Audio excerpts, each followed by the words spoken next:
The country of the Great Steppe. This is probably how Kazakhstan is known abroad. Kazakh President mentioned the need to create a national brand at the teleconference on industrialization. Expo Milano, Mars Milk, and Baursaks have left the visitors wanting more. Kazakhstan's pavilion has the second highest attendance at the World's Fair in Milan. The world must fight together against violent extremism. This was the main message of the last conference held in the Kazakh capital. The Greek Referendum. The Greeks are taking responsibility for the fate of the entire country. The Greek government urges its people to waive away the terms of creditors. Reviving the Turkic world. Turkic scientists are joining efforts. Good evening, I'm Rahim Ashagbayev, and this is Kazakhstan Weekly, where we summarize the major local and international news of the past week. Our tonight's guest is a known public figure, Adil Akhmetov. Mr. Akhmetov, I'm glad to see you. Good evening. 10 new enterprises were launched on Industrialization Day in Kazakhstan. During the nationwide teleconference, the government reported on the results of the work performed over the first 6 months of 2015. The head of state pointed out that the country shall continue to work in a new way. According to the president, the second 5-year plan of industrialization needs to be held in the course of the world development. Mayors will hold responsibility for the industrialization projects for future direction. Thus, the president urged local executive bodies to take control of the industrial projects implementation, including railway, baursaks, Yersay in Mangostar region, transportation and logistics center in Astana, a plant for production of milk and dairy products, solar power, Kaz tractor assembly plant, Kaz engineering plant, and others. In total, 100 new enterprises are planned to be launched in the first year of the second 5-year plan of accelerated industrialization program in Kazakhstan. 20 facilities out of them are already operating. These plants are supposed to create new jobs and expand the range of goods produced in the country. During the teleconference, the president stressed the need to create a Kazakhstani brand which will be recognized by countries around the world.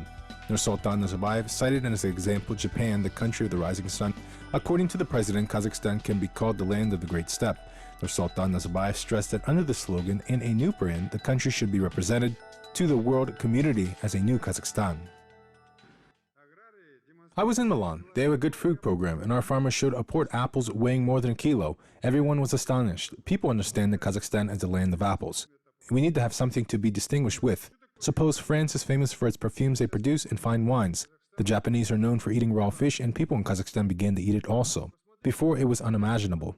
Netherlands is famous for its tulips, so we need to also think about it.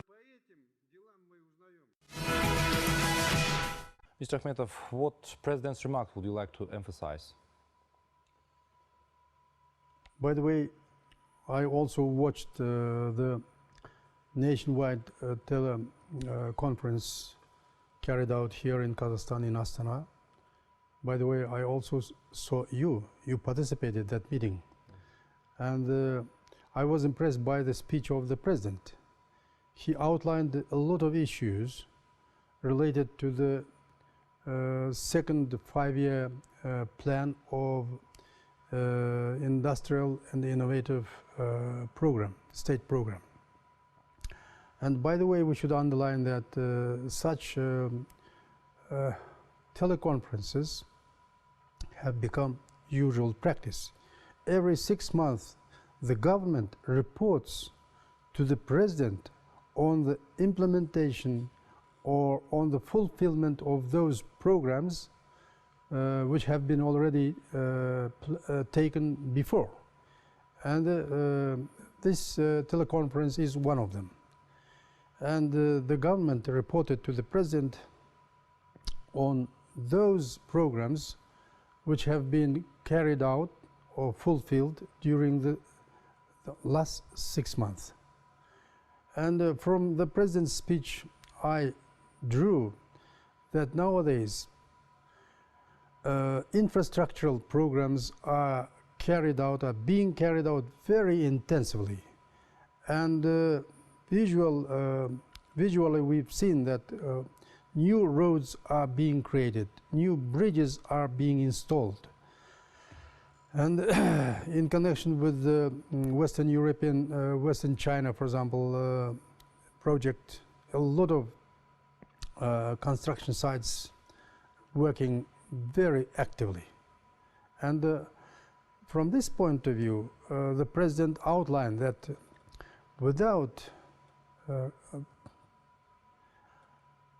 well constructed roads, the economy will not, for example, develop very intensively.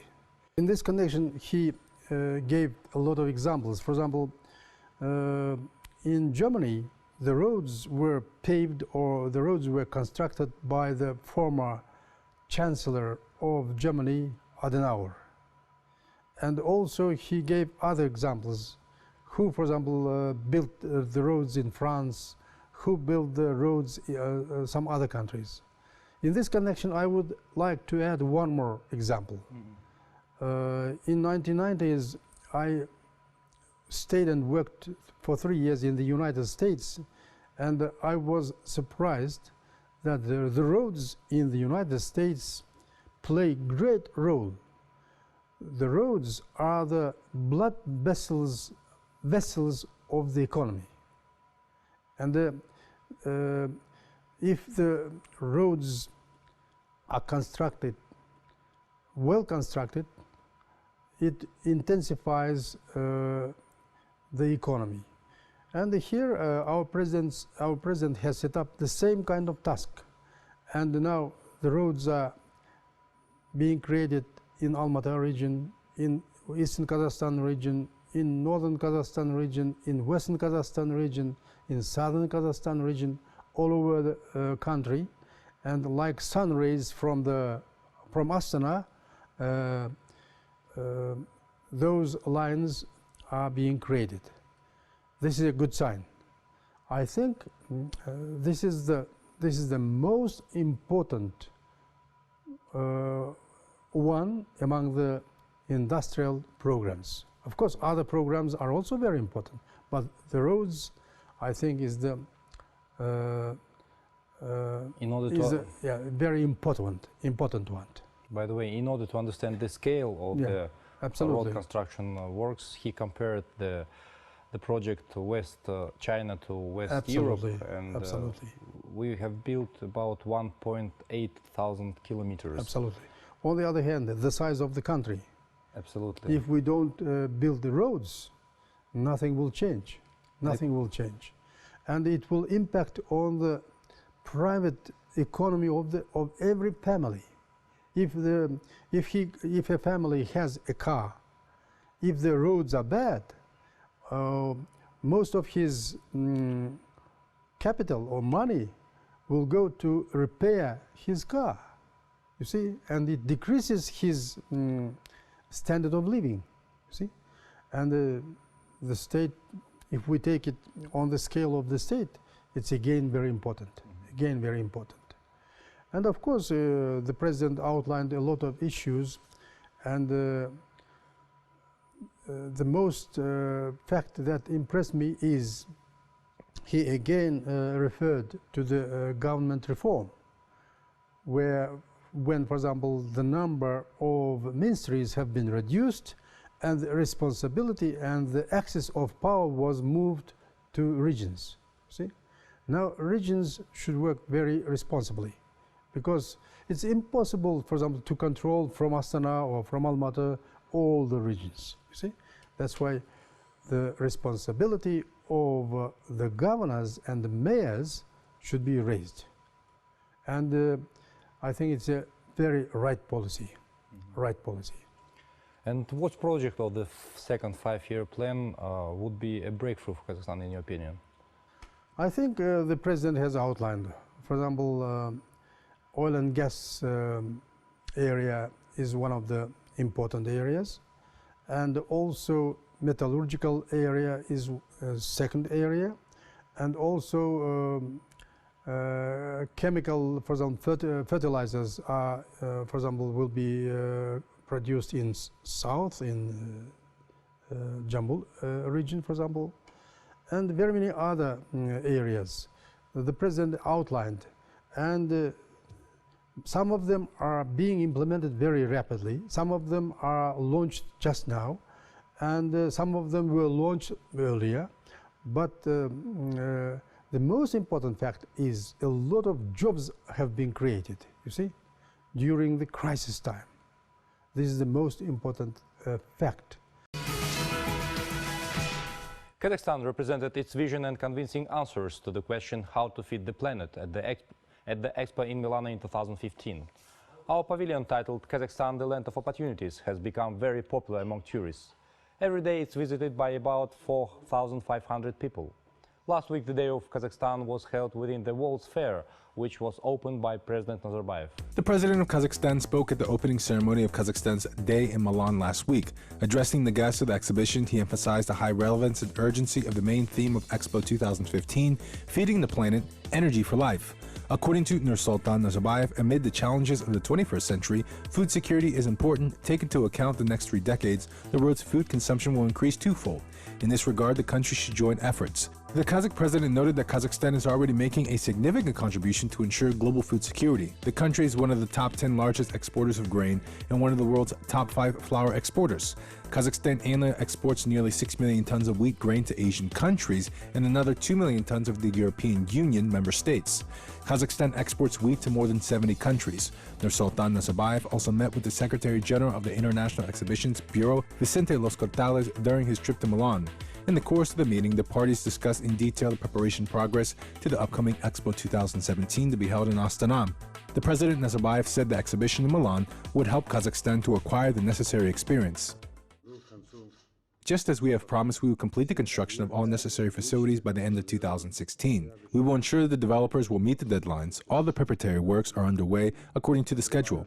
I am personally supervising the progress. Mr. Akhmetov, let's talk about the experience that our country can acquire from the participation in this year's Expo. By the way, our president paid a visit to Milan because World Exhibition 2005 was organized and held in Milan, Italy. And the theme of the exhibition was very, very important.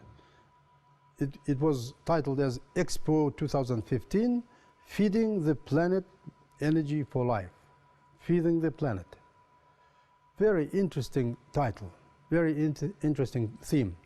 If we take into consideration that in the nearest future, the population of the planet will be doubled, food security becomes the most important fact.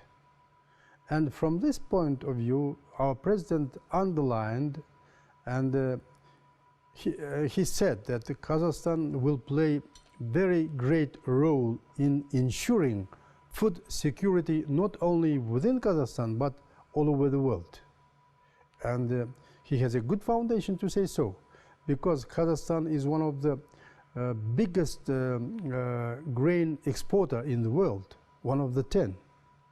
And for example, in exporting flour, Kazakhstan is among 5.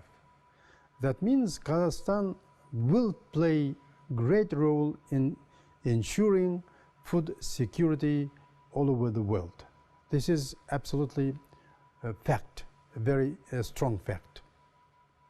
On the other hand, of course, by visiting Milano, for example, our Kazakhstan's delegation learned, because Kazakhstan is getting prepared for Expo 2017, and of course our delegation visited different pavilions of different countries and learned a lot, I think.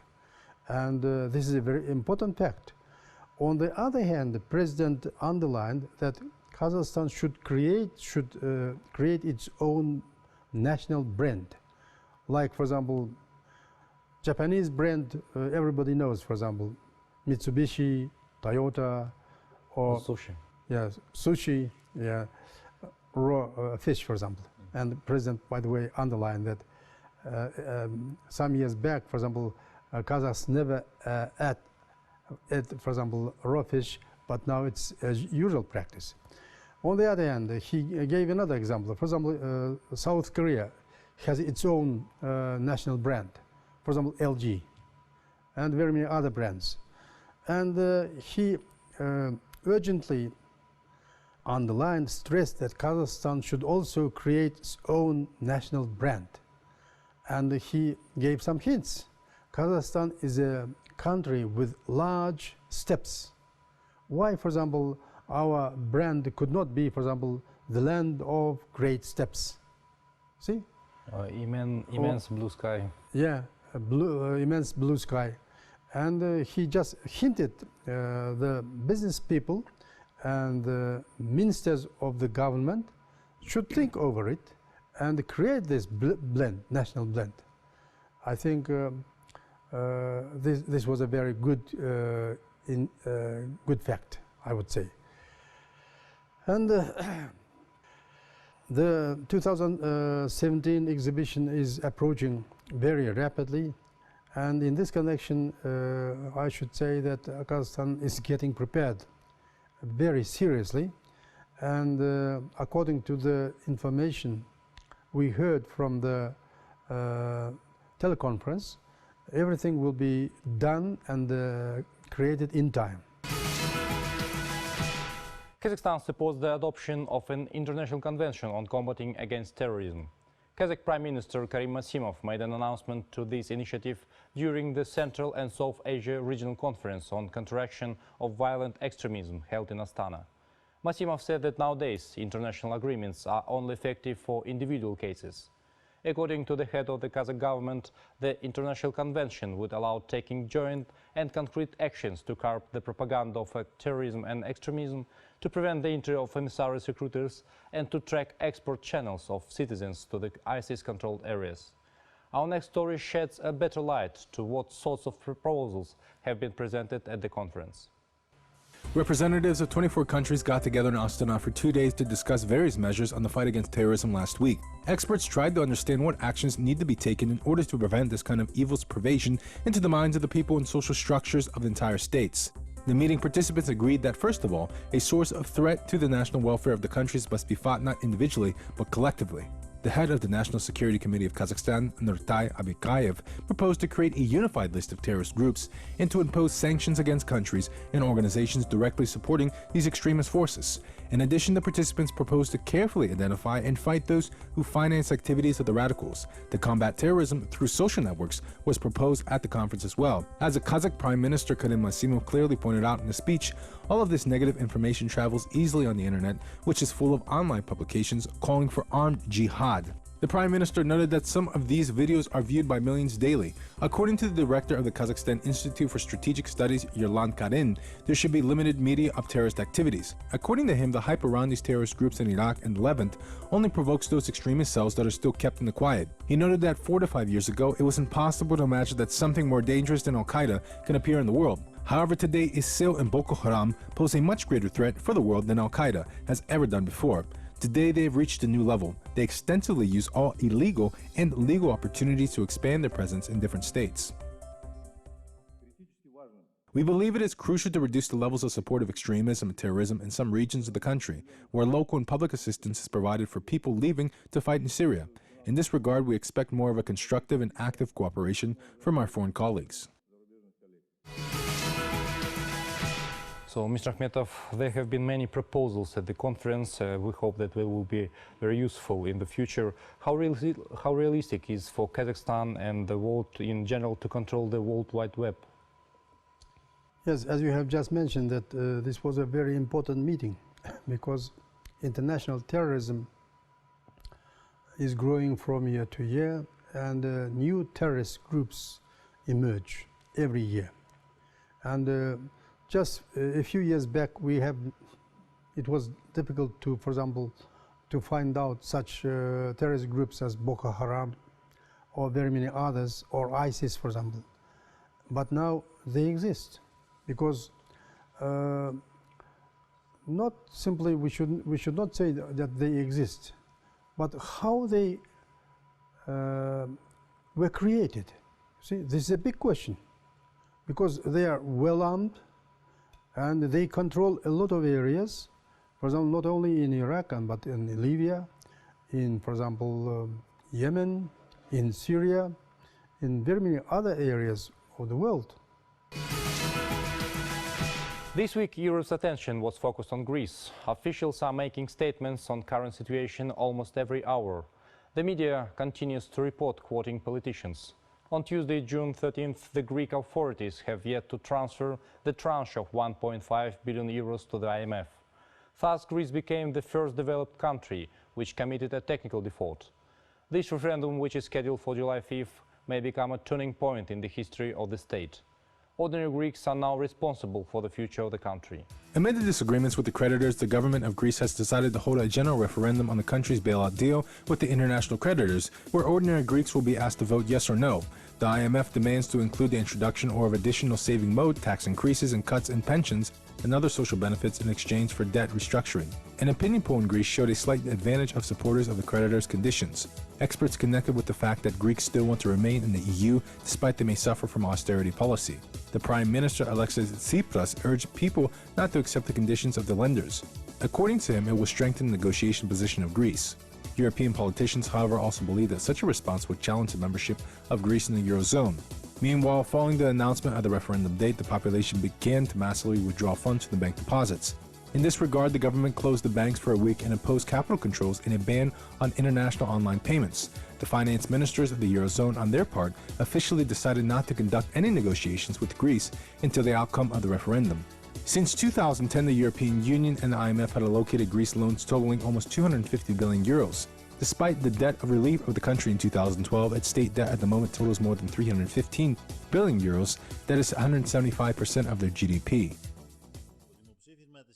Personally, I never expected democratic Europe not to understand the need to give time and space to people to decide on their future, but the prevalence of the extreme conservative circles has suffocated the country's banks, and it is obvious their goal is to transfer the blackout of the government onto every single citizen. No means strong pressure for an economically viable agreement that provides a solution to our debt and will not make it skyrocket and will not continually undermine our efforts to help lift the Greek economy and the Greek society. So, Mr. Akhmetov, what do you think? How will the situation change in Greece after July 5th? For the time being, it's difficult to say because the population, almost half of the population is for the austerity program of the creditors, and half of them are against. You see, and the government of Greece, headed by the Prime Minister, and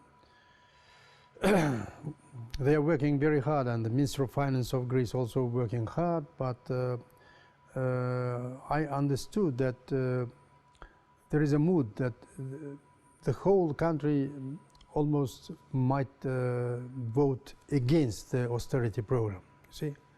And then anything might change. Anything might change. As you have just said, that Greece's financial system might collapse.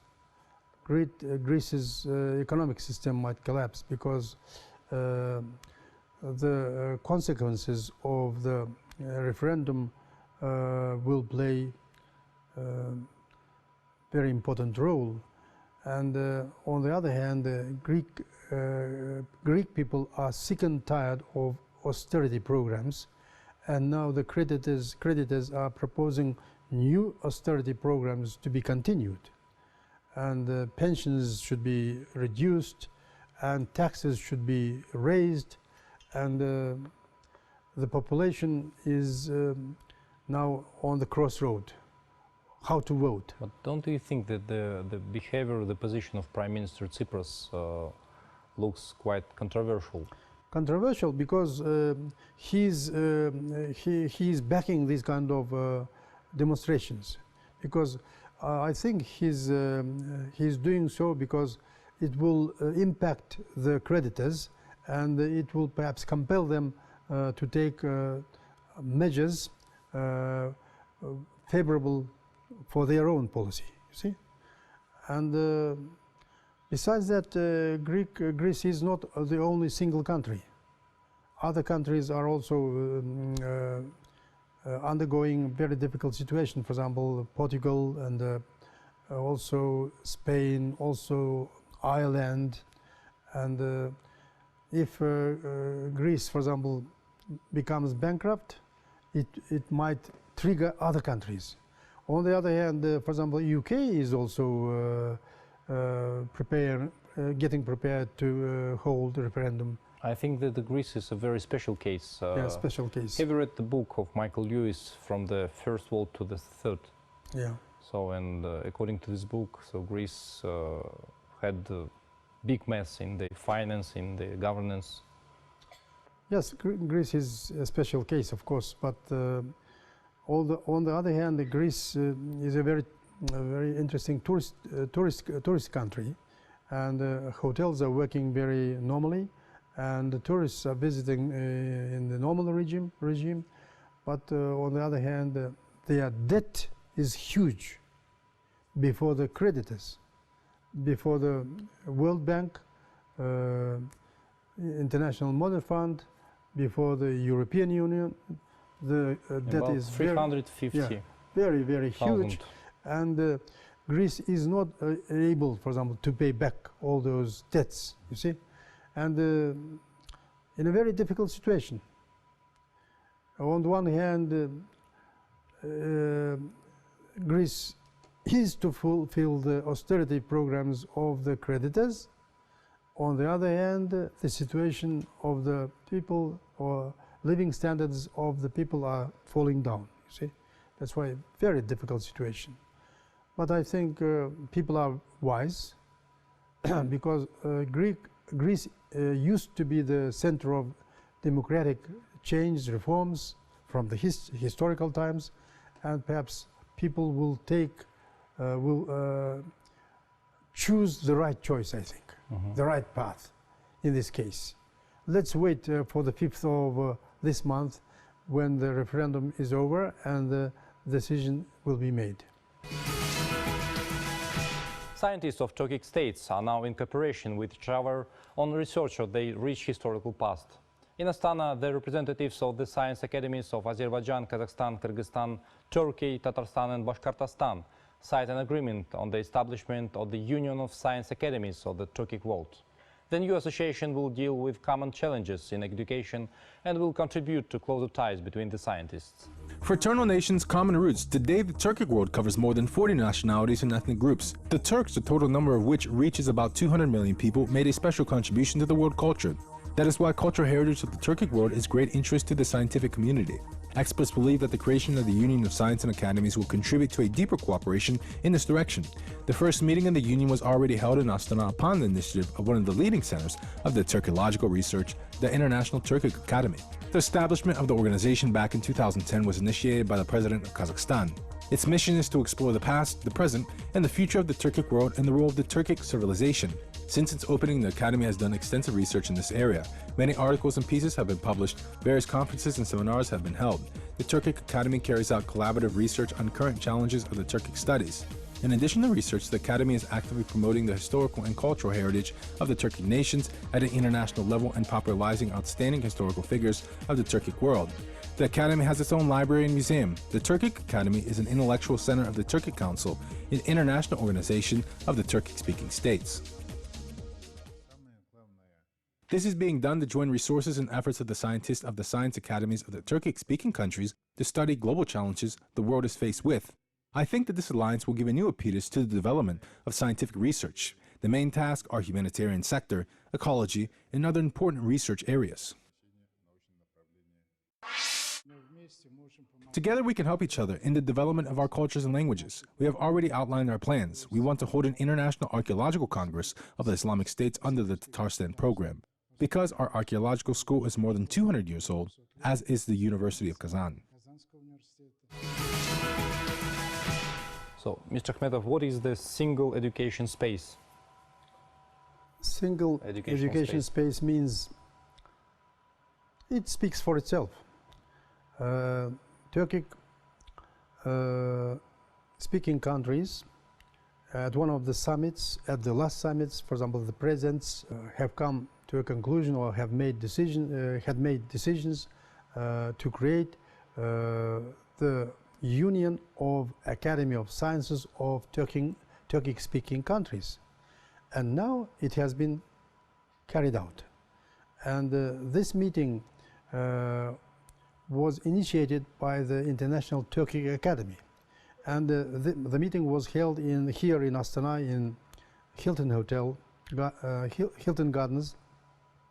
And all the presidents of academies of Turkic-speaking countries participated.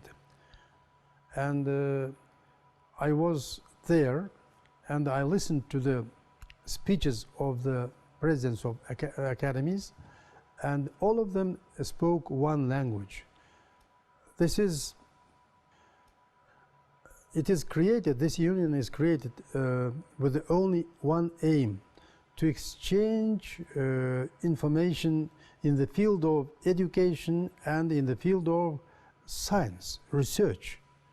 Because now Turkic-speaking countries are coming together culturally and economically, and now in the research and the scientific area, in the education.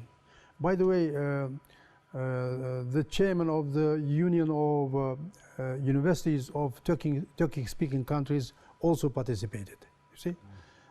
Because Turkic Academy closely collaborates with that unit too. The aim is to exchange information. We should share with the news, with the information, with the results of scientific research work achieved in different Turkic-speaking countries, and there should be common heritage of all the Turkic-speaking countries, you see, with the only aim. That means if we share that information in the research area, in the scientific area, in the economic area, in the historical area, in archaeological area, our knowledge will be greater, and the union between the Turkic-speaking countries will grow and develop and strengthen. And I think this is very important, because if you take all the Turkic-speaking people, all of them speak one language. Of course, some dialects exist, but common word stock, the same. For example, I can listen to the delegation of the head of the delegation from Bashkortostan, and I don't need any interpreter. I understand it directly. I listen to the delegation of Turkey, the same thing. Kyrgyzstan, the same thing. Azerbaijan, the same thing. We speak one and the same language. But if now it is created, the union is created, and the secretariat will be here in Astana, because the secretariat will work under the auspices of International Turkic Academy. And we have appointed the head of the union. Joly, the president of Academy of Science of Kazakhstan, was nominated to this post, but after 1 year this post will be rotated. Next time Azerbaijan, and then Turkey, and then Kazakhstan, Kyrgyzstan, and different meetings of the union will be held in different countries. You see? From this point of view, the creation of the Union of Academy of Sciences of Turkic-speaking countries is very important, very important. Thank you very much, Mr. Akhmetov, for another great discussion. I look forward to seeing you next week. And here is a brief preview of the events of the coming week. On Monday, July 6, Kazakhstan will mark the 17th birthday of its capital, Astana. Since 2008, this day has been marked as a public holiday. On Wednesday, July 8, Indian Prime Minister Narendra Modi will arrive in Astana on an official visit to seek ways for further strengthen Kazakh-Indian relations. On July 9-10, the Russian city of Ufa will host the SCO and BRICS summit. President Nazarbayev will pay a visit to Ufa to attend the meetings. We will discuss these and other important events in our next program. Thank you for staying with me. Best of luck and goodbye.